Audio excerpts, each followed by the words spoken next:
E aí, pessoal, tudo bom com vocês? Ó, como prometido, na sala de aula, nossa revisãozinha para a prova do primeiro bimestre, tá? Lembrando que essa prova ela tem três temas: o iluminismo, o movimento iluminista do século XVIII, a Revolução Francesa e uma parte do período napoleônico, tá? Ó, eu vou utilizar os mapas mentais, aqueles que vocês pegaram na sala. E para você que está vendo aqui pelo YouTube, pela internet, se quiser baixar, eu vou deixar o link aqui dos mapinhas mentais utilizados nessa videoaula, ok? Então, espero que a revisão ajude bastante e que vocês gabaritem, todos vocês gabaritem a prova. Bora! Bom, pessoal, a gente começa a nossa revisão falando sobre o movimento iluminista, que foi um movimento filosófico do século XVIII, que tem como base o combate ao absolutismo, né, ou antigo regime, como os iluministas chamavam, né, o absolutismo ou antigo regime. E esse movimento iluminismo ele é baseado, inspirado na razão e na ciência, ou seja, na comprovação científica. Quais eram as críticas? Atenção aqui, ó, que os pensadores iluministas eles faziam ao absolutismo, à sociedade, né, do século XVIII, por exemplo, onde os governos europeus eles tinham como base o absolutismo. Né? Lembrando que absolutismo é aquele tipo de governo onde o governante ele reúne todos os poderes, executivo, legislativo, judiciário e muitas vezes até o poder religioso. Então eles criticavam, obviamente, o poder absoluto dos reis. Criticavam também, pessoal, isso é muito importante, os privilégios da nobreza e também do clero. Lembrando que o movimento iluminista é um movimento da burguesia, né, a burguesia é essa que queria tomar o lugar da nobreza, né, nas decisões políticas. Outra crítica importante pensando na prova, os iluministas criticavam a teoria do direito divino, que é a teoria, principalmente do Jacques Bossuet, que determinava que o poder do rei não era dado pelos homens, era dado pelo próprio Deus, tá? Portanto, eles defendem o que, pessoal? Um Estado laico. Lembrando, o Estado laico é o Estado separado da religião, são contra a interferência da igreja nas atividades políticas. E, pessoal, atenção aqui, ó. O pensamento iluminista, principalmente com Adam Smith, ele é contra aquele Estado mercantilista, né? O Estado interferindo muito na economia, o Estado propondo atividade econômica, tendo monopólios. Então, o pensamento iluminista, na parte econômica, ele defende o liberalismo, a liberdade de iniciativa, a propriedade privada, a liberdade econômica no geral, tá? Criticando principalmente o mercantilismo, que era o modelo econômico do Estado absolutista. Ó, vamos falar agora dos pensadores iluministas, tá? Eu separei aqui o Montesquieu, o John Locke, o Rousseau, o Voltaire, tá, pessoal? E o Adam Smith do liberalismo econômico. O Barão de Montesquieu, atenção. Bom, Charles Louis Secunda, uma família rica francesa, tá, pessoal? Ele tem essa obra aqui, ó, O Espírito das Leis, tá? E nessa obra ele defende o quê? A pessoa que tem o poder vai abusar dele, certo? Então, qual que é a única forma de evitar isso?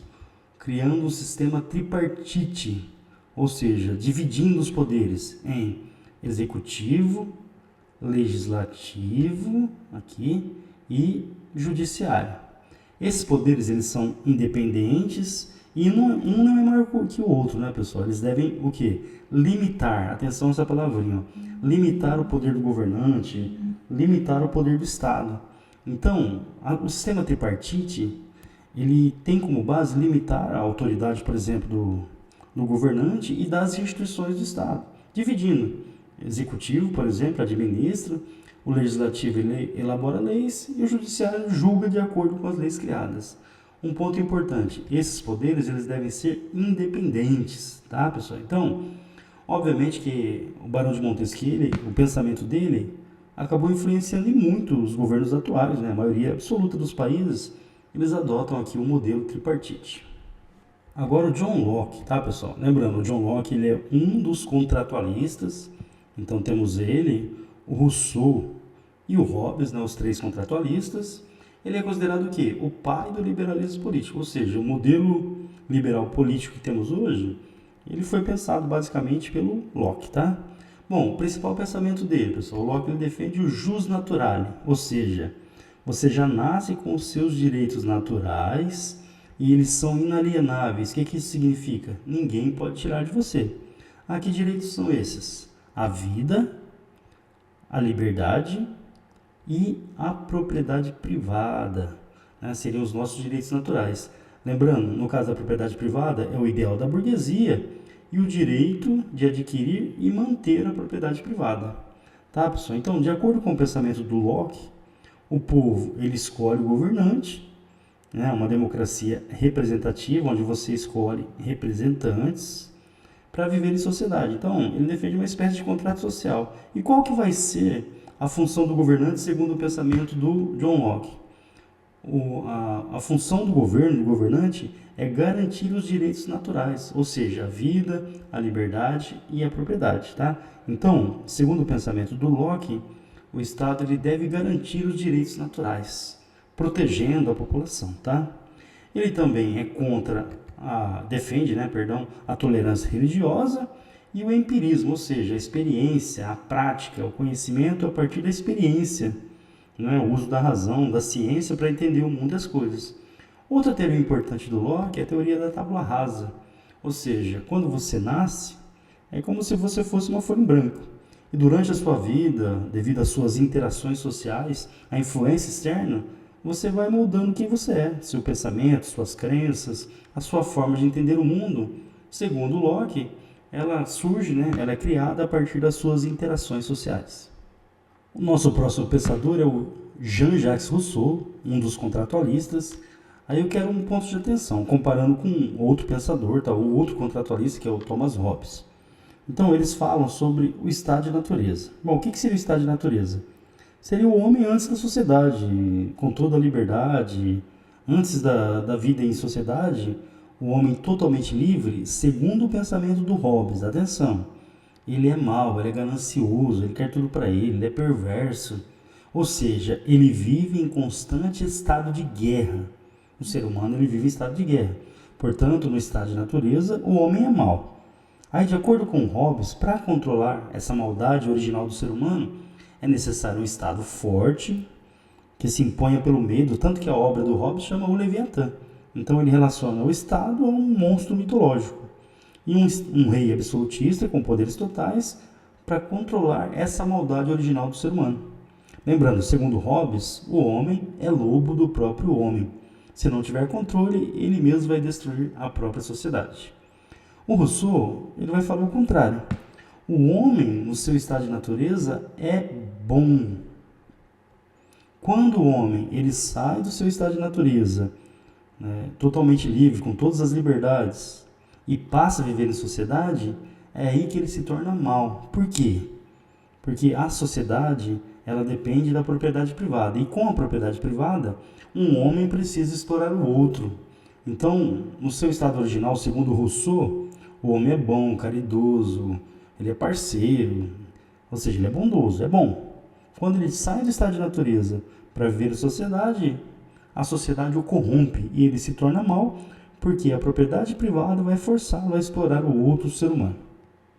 Ok? Bom, segundo o Rousseau, a propriedade privada e a desigualdade seriam as fontes de todos os males sociais. Então, o que ele defende, o Rousseau? Uma espécie de contrato social. Com esse contrato social, o ser humano ele abre mão da sua liberdade original para viver em sociedade. Porém, as regras sociais, as leis, elas devem partir, atenção pessoal, de uma vontade geral. Ou seja, os próprios indivíduos aprovariam as leis em um consenso, diretamente, e viver sobre regras estabelecidas por eles mesmos. Ou seja, obedecer seria como obedecer a você mesmo. Então, no caso, Rousseau ele defende o quê? Uma democracia direta, onde o cidadão ele participa diretamente da elaboração de leis. Com base nisso, pessoal, a partir de uma vontade geral, obedecer às leis e às regras seria como obedecer a você mesmo, ok? Pessoal, agora falando um pouquinho sobre o Voltaire. A grande característica do Voltaire é a defesa da liberdade de expressão. Ele também era um crítico da teoria do direito divino. Lembrando, pessoal, essa teoria é aquela que define que o rei só é rei por vontade de Deus. Ele defendia também que a fé deveria ser guiada pela razão. tá? O pensamento racional e a fé não estariam separados. Outra coisa importante sobre Voltaire é a questão aqui do déspota esclarecido, tá? O que é o déspota? Déspota é um rei absolutista. Mas quando eu coloco esclarecido aqui, ó, ou iluminado, déspota iluminado, rei iluminado, seria um governante que tomou como base o iluminismo para tomar suas decisões, tá? Então, assim, o rei, segundo o pensamento do Voltaire, ele deveria guiar seus atos com base no pensamento racional. De novo, pensamento racional, hein, pessoal? E respeitar as leis, um déspota esclarecido. Então, esse termo, déspota esclarecido, ele passou a nomear, né, reis europeus que adotaram parte do pensamento iluminista, né, e eles foram chamados de déspotas esclarecidos. Agora, atenção, pessoal, o nosso Adam Smith, um pensador iluminista, ele é considerado o quê? O pai da economia moderna, o pai do liberalismo econômico. Então, assim, qual que é a base do liberalismo? O Estado absolutista, por exemplo, ele intervia demais na economia. A política mercantilista, por exemplo, o Estado ele tinha monopólios, ele atuava diretamente na economia. E na visão do Adam Smith, isso atrapalha. Então, o que ele defende? O Estado ele deve ser mínimo. O Estado ele deve atuar apenas como regulador, né, organizador das atividades econômicas. O que deve prevalecer? O liberalismo econômico, ou seja, a livre iniciativa, a proteção da propriedade privada. O Estado ele não deve intervir na economia, ele deve ser apenas um regulador.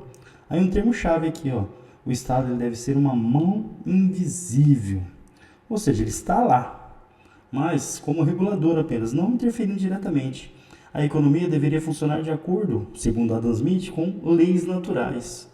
A própria atividade econômica é que organizaria a atividade econômica, tá? Então ele defende a livre iniciativa, atenção aqui, ó, defende a livre iniciativa e, pessoal, a lei da oferta e da procura, ou seja, o que vai determinar o preço de mercadorias e serviços? É a demanda, ou seja, quanto mais procura, maior o preço. Quanto menor a procura, menor o preço. Bom, agora vamos falar um pouquinho sobre uma das principais revoluções da história, né, que é a Revolução Francesa. Aquele aluno mais engraçadinho ia falar assim, né, o que aconteceu na França. Vá. Lema da Revolução Francesa: liberdade, igualdade e fraternidade. Tá? Esse é o lema da Revolução Francesa. Qual é a inspiração? O pensamento iluminista. Lembrando, pessoal, que o movimento iluminista ele combate o absolutismo, ele é um movimento da burguesia. A burguesia que queria tomar o lugar da nobreza no poder. Bom, motivos. Aí é o basicão, né, pessoal? Por que acontece uma revolução? Um governo autoritário, né? A França era um estado absolutista, Luís XVI, é o rei da França. Desigualdade social, lembrando que a França ela tinha uma sociedade estamental, está aqui do ladinho, né, pessoal? O primeiro estado era o clero, o segundo estado a nobreza, o terceiro estado a burguesia, que tinha o poder econômico, mas não tinha o poder político, os camponeses e os sans-culottes, que eram os moradores urbanos, principalmente de Paris. Esse nome, né, pessoal, ele vem de sem-culotte. Os nobres usavam uma meia ali até os joelhos, que é o culotte, e os outros moradores, que não eram nobres, né, da cidade, eles usavam a calça até os pés, por isso sem-culottes. Essa charge aqui, eu sei que ela está pequenininha, mas ela é muito famosa nos vestibulares. Ela mostra a sociedade francesa. Então aqui eu tenho um padre, um nobre, e aqui o terceiro estado, que sustentava os privilégios do primeiro e segundo estado, ou seja, da nobreza e do clero. Lembrando, quais eram os privilégios da nobreza e do clero? Eles não pagavam impostos. A França também vai passar por uma grave crise econômica, principalmente porque ela vai se envolver em duas guerras, né? A Guerra dos 7 Anos com a Inglaterra e a Guerra de Independência dos Estados Unidos. A França apoiou os Estados Unidos. E talvez a crítica principal, né, pessoal, é assim, diante de todas essas dificuldades, fome, miséria, desigualdade, a nobreza e o clero eles insistiam em manter seus privilégios, jogando a conta os custos da sociedade francesa para o terceiro estado. Lembrando que o terceiro estado ele tinha a burguesia, uma classe econômica que tinha o poder, uma classe social que tinha o poder econômico, mas que não tinha o poder político. Bom, a situação econômica da França ela vai se agravando e Luís XVI ele vai tentar resolver. Primeiro ele convoca uma assembleia formada por nobres, a chamada Assembleia dos Notáveis. Está aqui, ó. Ela era formada por nobres e os nobres deveriam achar uma solução para a crise. Obviamente, né, pessoal, que eles não queriam perder seus privilégios e queriam empurrar ainda mais a crise para o terceiro estado, para a burguesia e para o restante da população. Obviamente que não dá para fazer isso, tá? Aí Luís XVI vai convocar a principal Assembleia Francesa, Assembleia dos Estados Gerais. Por que ela tem esse nome? Porque ela reúne os representantes dos 3 estados franceses, primeiro, segundo e terceiro estado. Só que nessa Assembleia, formada pelos 3 estados, o voto ele não era por cabeça. Lembrando, o terceiro estado ele representava 97% da população. O voto ele era por estado. Então, cada estado, cada estamento da sociedade tinha direito a um voto. Como o primeiro e o segundo estado sempre votavam juntos, o terceiro estado nunca conseguia mudar nada, ou seja, a nobreza e o clero mantinham seus privilégios. O terceiro estado, ele se revoltou, né, pessoal, devido à situação. O Luís XVI, ele não aceitou colocar o voto por cabeça na Assembleia de Estados Gerais. O terceiro estado abandonou essa Assembleia e formou uma outra Assembleia dentro do Palácio de Versalhes. Então eles entraram em Assembleia Constituinte. Para fazer o quê? Para escrever uma nova Constituição para a França. Obviamente, né, pessoal, que essa Constituição ela seria guiada pela burguesia e ela teria como inspiração o quê? O iluminismo, né, o pensamento iluminista de liberdade, igualdade, por exemplo, tá? Luís XVI, ele vai tentar reagir, ele vai tentar fechar essa Assembleia, percebeu a ameaça, né, pessoal? Mas a população de Paris não permitiu, a própria guarda francesa apoiou o movimento, certo? A situação estava tensa, e lá em Paris tinha uma prisão chamada Bastilha. Atenção aqui, ó. Nessa prisão, Luís XVI ele colocava os seus adversários políticos e também era um paiol, ou seja, um local onde o governo guardava armas. A população, prevendo aí um conflito, invadiu a Bastilha, libertou os prisioneiros e pegou as armas. Esse evento aconteceu no dia 14 de julho de 1789 e é considerado o início da Revolução Francesa, certo? O início da Revolução Francesa. E assim, a Bastilha era um símbolo do absolutismo. É como se o símbolo do absolutismo caísse lá na França, né? Uma das grandes referências aí do absolutismo. Então, queda da Bastilha, o estopim da Revolução Francesa. A Revolução ela não fica só em Paris, ela se espalha pelo interior. No interior, aconteceu esse movimento conhecido como Grande Medo. O que foi o Grande Medo? Os camponeses, preocupados com a reação dos nobres, eles passaram a atacar os nobres e suas famílias. Um momento de extrema violência aí na Revolução. Muitas famílias de nobres foram mortas e muitos tiveram que fugir da França. A Revolução Francesa ela possui 3 fases. A primeira fase é da Assembleia Constituinte, que a gente comentou agora. A segunda fase, que é a mais importante, é da Convenção. E a terceira fase é a fase do Diretório, é a fase final da Revolução Francesa. Bom, nessa primeira fase, durante a Assembleia, foi escrito um dos documentos mais importantes da história, a Declaração dos Direitos do Homem e do Cidadão. Um documento de inspiração iluminista que tinha como base, né, pessoal, o direito à vida, à liberdade, à igualdade, à propriedade privada. Outra coisa importante que aconteceu foi a Constituição Civil do Clero durante a Revolução. Os bens da igreja foram confiscados, principalmente as terras, que mais tarde seriam usados para a reforma agrária. E outra coisa, a igreja ficou submissa ao Estado francês. Lógico que o Papa não gostou, né? Tanto que a Igreja Católica e a França romperam relações nesse momento. Em 1791, foi promulgada a Constituição Francesa. Lembrando, o que é uma Constituição? São as leis que organizam o país. Todo país tem a sua, né? Bom, essa Constituição, ela limitava os poderes do rei, transformando a França numa monarquia constitucional. Ou seja, a França deixa de ser uma monarquia absolutista e se transforma em uma monarquia constitucional. Foi implantado o sistema tripartite. Então, o que sobrou para o rei? O poder executivo, né? E teremos o poder legislativo e o poder judiciário, lembrando que o sistema tripartite ele é baseado nas ideias de Montesquieu. Aí um ponto de atenção, pessoal. Quando a burguesia liderou o processo de revolução na França, a população, os camponeses apoiaram a revolução. Mas a burguesia, quando ela consegue tomar o poder, ela vai tomar medidas para limitar a participação do povão na política. E uma amostra disso é o voto censitário. O que é o voto censitário? Atenção agora. O voto censitário ele exige que você tenha uma certa renda para poder participar da política. Na prática, quando você tem o voto censitário, apenas as elites participam da política tomando decisões. Ou seja, A Revolução Francesa, que em um dado momento uniu burguesia, camponeses e sans-culottes, quando essa burguesia ela assume o poder, eles tentam limitar a participação política do povão através do voto censitário. Luís XVI ele perde seus poderes e ele vai tentar fugir da França, vestido lá de camponês provavelmente. Foi reconhecido e acabou sendo preso pelos revolucionários. Dentro da Revolução Francesa, atenção agora, os grupos políticos, os jacobinos, que representavam os interesses da pequena burguesia e das classes mais populares, lá na Assembleia Francesa, principalmente na Convenção, eles sentavam na esquerda. Os girondinos, que representavam os interesses dos ricaços, da alta burguesia, das elites, na Assembleia Francesa, eles sentavam à direita. Então, pessoal, a origem ideológica aqui da esquerda e da direita está aqui na Revolução Francesa. A esquerda representava os interesses da classe média e dos mais pobres, e a direita representava os interesses das elites. O outro grupo era a planície ou pântano, que era o grupo que apoiava quem estava no poder. Seria uma espécie de centrão atualmente, tá? Essa primeira fase termina, a Assembleia, com a eleição de uma nova Assembleia que a gente vai chamar de Convenção. Atenção, pessoal, porque nessa fase aqui, não no início, mas depois de um tempo, os jacobinos é que vão tomar o poder. Luís XVI, ele era o rei da França, porém, os franceses proclamaram a República. Então, com a aprovação da Convenção, a França deixa de ser uma monarquia e passa a ser uma república, ou seja, não existe mais rei na França. Aí começou o debate entre os jacobinos e os girondinos sobre o destino de Luís XVI e sua esposa, a Maria Antonieta. Os girondinos queriam exilar o rei e os jacobinos queriam executá-lo.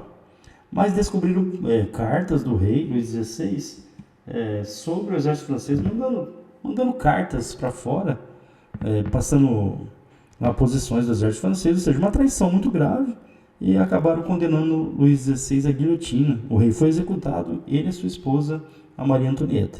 Bom, nessa fase, atenção agora, foi implantado o voto universal masculino, ou seja, todo homem adulto poderia votar, caiu o critério censitário, então favoreceu a população mais pobre. Foi aprovada a lei do máximo, que era o quê? Uma espécie de tabelamento de preços, tá, pessoal? Era tabelamento de preços e de salários, justamente para a população conseguir comprar alimentos.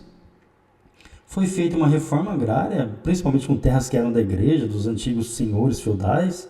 Então os camponeses receberam terras. O calendário cristão, na França, ele foi substituído por um calendário que tinha como base as estações do ano, por exemplo, o mês de Brumário, que era o mês das brumas, tá? A proibição, atenção a essa, a proibição da escravidão nas colônias francesas.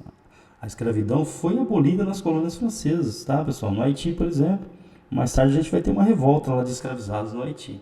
Criação de escolas públicas, isso faz parte do pensamento iluminista. Bom, esse período da Convenção, ele foi controlado pelos jacobinos, principalmente, e foi essa fase o chamado período do terror. Atenção agora. Essa é a fase mais radical da Revolução Francesa. Quem liderava os jacobinos era Maximilien Robespierre. Ele era o líder dos jacobinos. Foi criado o Comitê de Salvação Pública, que seria um órgão administrador da França, e o Tribunal Revolucionário, que era para julgar o quê? Aqueles que eram considerados uma ameaça à Revolução Francesa. E, pessoal, o simples fato de você discordar do Robespierre, por exemplo, poderia te levar à guilhotina.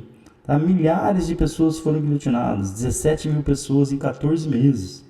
Tá? Então, o período mais radical da Revolução Francesa, o período da Convenção. Milhares de pessoas foram condenadas à guilhotina.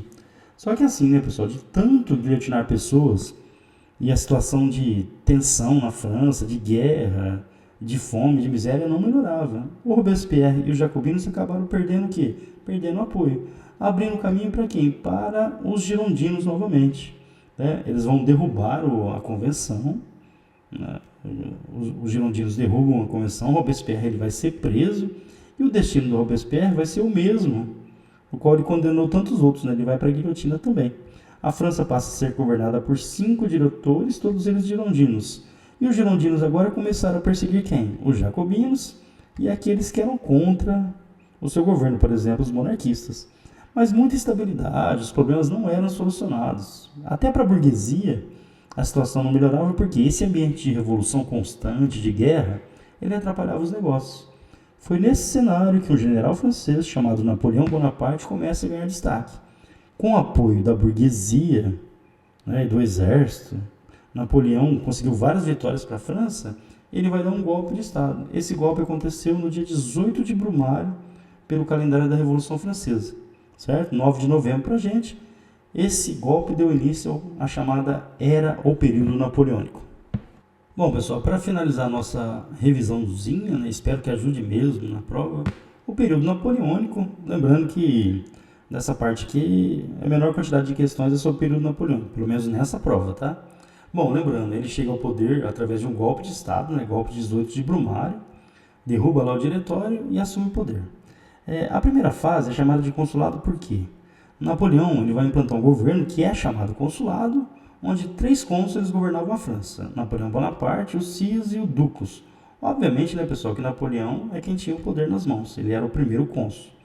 Bom, quais foram as medidas tomadas nesse período? A França ela vai ter uma nova constituição, né, pessoal? De novo, seguindo os princípios iluministas.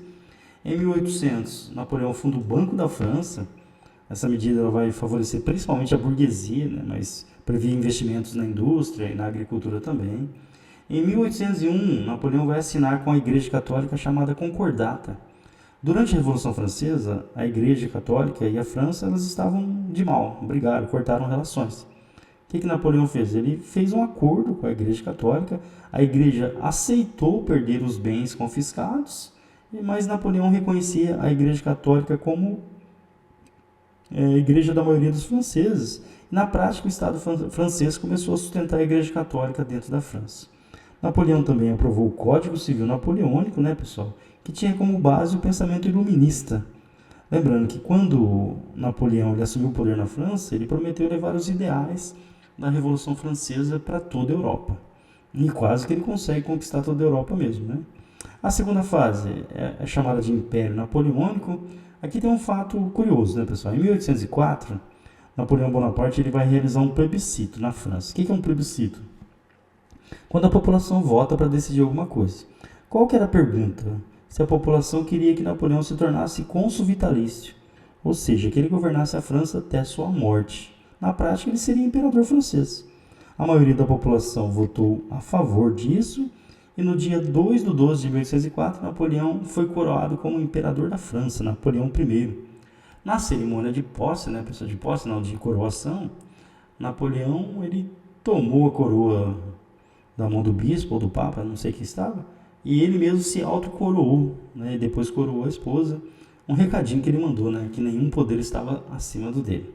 Napoleão ele vai conquistar vários países, por exemplo, a Espanha, boa parte do território europeu passou para o controle da França. Uma coisa importante, tá? Sempre que Napoleão conquistava um território, ele retirava as famílias reais tradicionais, então aquelas famílias absolutistas, e colocava gente da confiança dele para governar. Por exemplo, ele fez isso na Espanha. Em 1805, atenção, o objetivo de Napoleão era conquistar a Grã-Bretanha, a Inglaterra, era o principal objetivo. E o que ele vai fazer? Ele vai tentar invadir a Inglaterra, usando a marinha francesa, a marinha espanhola, e na Batalha de Trafalgar, a marinha inglesa conseguiu derrotar Napoleão Bonaparte. Certo? Então, na água, a Inglaterra era mais poderosa. Aí Napoleão mudou a estratégia. O que ele decretou? Atenção agora. Bloqueio continental. O que foi o bloqueio continental? O bloqueio continental ele proibia todos os países da Europa de realizarem comércio com a Inglaterra. Qual que era o objetivo? Enfraquecer a Inglaterra economicamente para depois conseguir invadi-la. Então, nenhum país europeu poderia fazer comércio com a Inglaterra. Portugal, que era um aliado ferrenho da Inglaterra, né, pessoal? Tinha muitos negócios com a Inglaterra. Portugal não aderiu ao bloqueio e Napoleão mandou invadir Portugal e a família real portuguesa fugiu para o Brasil. Só que essa história a gente vai falar em outro momento. Outro país que não respeitou o bloqueio foi a Rússia. Napoleão manda invadir a Rússia com 600 mil homens, 180 mil cavalos, ou seja, um exército que fazia o chão tremer, né? Os russos vão usar qual estratégia? Porque não dava para encarar de frente, né? Uma estratégia militar conhecida como terra arrasada. Ao invés de enfrentar os franceses, eles foram recuando e levando os recursos, destruindo os recursos. Então o exército francês ele começou a morrer de fome e devido ao rigoroso inverno russo. Quando os franceses tentaram sair, os russos atacaram na retaguarda, ou seja, o resultado foi 100 mil retornaram daqueles 600 que partiram para a invasão da Rússia, certo? Napoleão foi deposto e foi preso, pessoal, em uma ilha que fica pertinho da Itália, chamada Elba, certo? Quem que voltou ao poder na França? A mesma família real que foi retirada lá na época da Revolução, a família de Bourbon, que agora volta com Luís XVIII, que era parente lá de Luís XVI. Bom, Napoleão estava preso, o Luís XVIII provavelmente ele mandou buscar Napoleão Bonaparte na ilha para ser julgado, talvez, tá? O fato é que os soldados que foram buscar Napoleão Bonaparte, eles se uniram a ele. Ele volta para a França, foi recebido como herói pelo exército, pela população francesa. Ele retorna ao poder no que ficou conhecido como governo dos 100 dias. Por quê? Porque ele vai governar por 100 dias. Luís XVIII fugiu para a Bélgica, tá, pessoal? Ele não quis enfrentar Napoleão, fugiu para a Bélgica. E agora a Inglaterra foi rápida, né? Na Batalha de Waterloo, né, Napoleão foi finalmente derrotado. Foi exilado em uma outra ilha, a ilha de Santa Helena, que fica no litoral da África, agora bem no meio do Atlântico, num lugar muito isolado. E lá, Napoleão morreu provavelmente de causas naturais. Termina assim o governo de Napoleão, o período napoleônico. Na Europa, Napoleão tinha feito uma bagunça enorme, tá? E os europeus, as lideranças europeias se reuniram para resolver a bagunça que Napoleão tinha feito. Essa reunião é conhecida como Congresso de Viena. O Congresso de Viena, feito em 1815, ele tem dois princípios: restauração e legitimidade, ou seja, uma reação conservadora. Restauração, o que significa? Todas as famílias reais que foram retiradas e as fronteiras que foram alteradas, elas voltariam lá no momento da Revolução, tá? E quem voltaria ao poder? Legitimidade, as famílias reais que foram retiradas. Por exemplo, na França voltou a família de Bourbon, a família de Luís XVI. Outra coisa importante, foi criado um gigantesco exército conhecido como Santa Aliança. Qual que era o objetivo desse exército, que era formado pela Prússia, atual Alemanha, pela Rússia, pela Áustria? Evitar qualquer movimento liberal parecido com a Revolução Francesa. O outro objetivo seria o quê? A recolonização da América. Ou seja, os países americanos que tinham conseguido a sua independência, que tinham adquirido sua independência, eles voltariam a ser colônia dos europeus. Só que isso não vai acontecer, tá? Então a Santa Aliança era um exército conservador para evitar na Europa movimentos liberais. E aí, pessoal? Será que vai ajudar essa revisãozinha? Lembrando, esses mapinhas mentais, vou tentar deixar o link aqui ainda hoje, tá? Mas senão depois ele aparece aí na descrição. E espero que ajude, tá? E lembrando, qualquer dúvida mesmo, ou você manda aqui na descrição, ou se tiver meu contato, manda. Tem o Instagram também, tá tudo aqui em cima, tá? Cadê? Opa! Olha lá, tem no Spotify, tem podcast, tem Facebook, quase ninguém usa mais, né, pessoal? Tem o Instagram, tem o YouTube mesmo e tem o TikTok, tá? Qualquer dúvida é só chamar. Valeu, pessoal, boa prova, tá?